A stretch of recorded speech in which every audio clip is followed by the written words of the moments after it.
Coucou tout le monde, alors je suis super contente de vous retrouver aujourd'hui pour une nouvelle vidéo et comme vous l'avez vu dans le titre, c'est le tutoriel du mini pastel que j'ai posté donc la dernière vidéo tout simplement.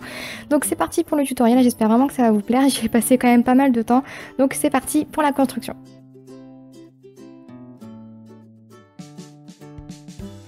Alors pour réaliser ce mini album j'ai décidé de prendre les papiers de chez Action, donc d'une ancienne collection, il me restait une dizaine de feuilles et je me suis dit que ce serait largement suffisant. Alors tout simplement ce que je vais faire c'est que je vais sélectionner le papier que je trouve le plus joli pour en faire ma couverture et je vais la laisser de côté. Ensuite je vais récupérer donc mes autres papiers qui sont au recto seulement, mais on va arranger ça par la suite. Et j'ai décidé donc du coup de faire les petites découpes, donc je vous mets toutes les informations en barre d'informations, les mesures, les dimensions, etc. Donc on récupère ensuite toutes les petites feuilles dont je vous parlais juste avant, qui vont nous servir à faire les pages et on va venir les découper. Donc on va d'abord faire une découpe donc sur le côté le plus long afin d'obtenir des papiers de 14 cm sur 30 cm. Une fois qu'on a obtenu donc ces petits papiers, on va venir y découper donc des carrés, des rectangles plutôt, de 13 cm sur 14 cm. Une fois que ces petites découpes sont faites avec tous les papiers, on met les chutes de côté bien entendu et on va donc s'occuper du pliage. Et à ce moment-là, on va prendre le côté qui fait 13 cm et on va venir y faire un pliage de 1 cm sur le bord, histoire d'obtenir donc une fois le pliage effectué, un papier de 14 cm sur 12 cm. Donc cette petite languette va nous servir à faire la reliure comme vous vous en doutez. Une fois le pliage effectué, je viens donc marquer ce pliage et ensuite je vais justement mettre les papiers dans l'ordre que je veux pour justement les mettre dans l'album. Ensuite je vais mettre une petite pince, donc c'est tout simplement pour fixer les papiers et je vais venir faire mes marquages pour les perforations de la reliure. Donc moi j'ai fait 4 et 10, mais honnêtement je vous conseille de faire 4,5 et 9,5 parce que je trouve que mes trous sont bien trop espacés. Et je viens donc faire cette petite perforation à l'aide de ma crocodile, mais si vous n'en avez pas, faites-le avec ce que vous avez tout simplement.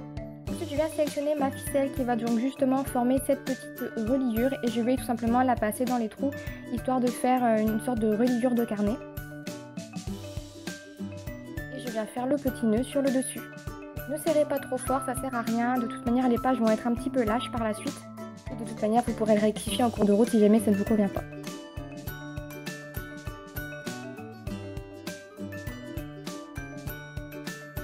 Ensuite on va passer donc à la couverture et là je viens mettre les mesures pour faire mes perforations.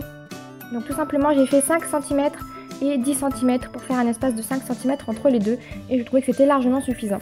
Donc, je veille à faire les trous à 5 mm du bord histoire que ça ne se déchire pas.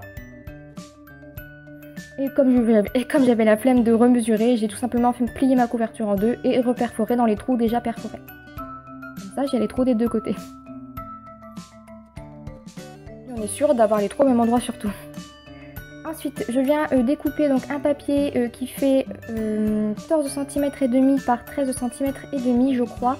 Comme je vous disais, je ne suis pas sûre, donc je vous mettrai tout en barre d'informations et je viens le coller pour faire mon fond de couverture.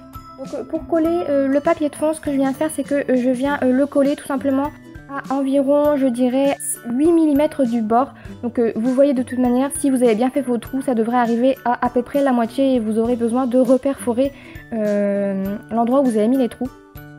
Ensuite je vais venir mettre mes œillets, donc là encore une fois j'utilise ma crocodile, si vous n'en avez pas faites avec ce que vous avez, ou alors tout simplement vous pouvez aussi mettre des brads et ensuite mettre la ficelle par dessus. Et une fois mes œillets mis, je vais venir coller donc mon bloc de petites cartes que j'ai relayées pour faire tout simplement mon album.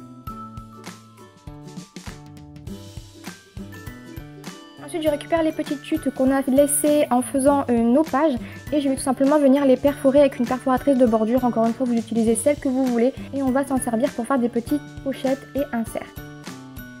Je viens récupérer donc ces petites bordures entre guillemets, je vais venir les coller sur les versos des feuilles. Comme je vous disais, ce papier est coloré que d'un seul côté, donc j'ai voulu customiser le dos et là j'ai mis à peu près les bordures aléatoirement. Au début j'ai commencé à les mettre une page sur deux et ensuite je me suis arrangée comme il me plaisait.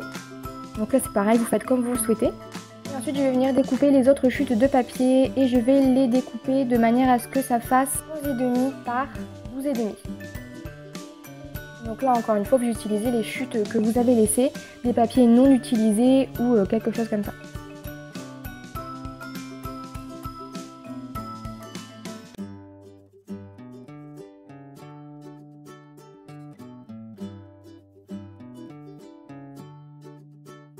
Et je viens coller ces petites chutes de papier sur les pages qui sont restées blanches. Comme ça, il y a du récup de chute et en plus on n'a pas de page trop blanche et c'est un peu moins choquant et on reste en plus dans le même thème. Je trouve que les couleurs sont vraiment très harmonieuses, on reste encore dans des couleurs un peu estivales et je trouve ça vraiment super sympa.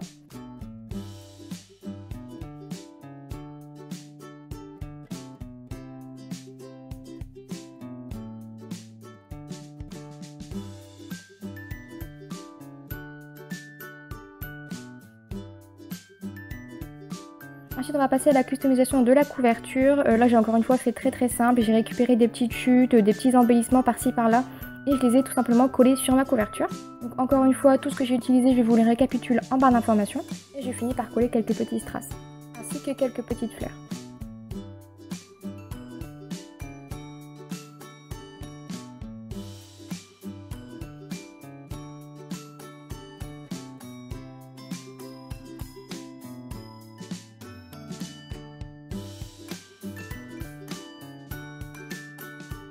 Ensuite je viens prendre de la twine, donc c'est la ficelle qui va venir fermer notre album. Je la passe donc dans les trous du bas. Ensuite je fais pareil avec les trous du haut. Je viens faire mon petit nœud histoire de voir la longueur qu'il me faut et je coupe le surplus. J'oublie pas de faire des tout petits nœuds au bout des ficelles histoire que ça ne s'effiloche pas.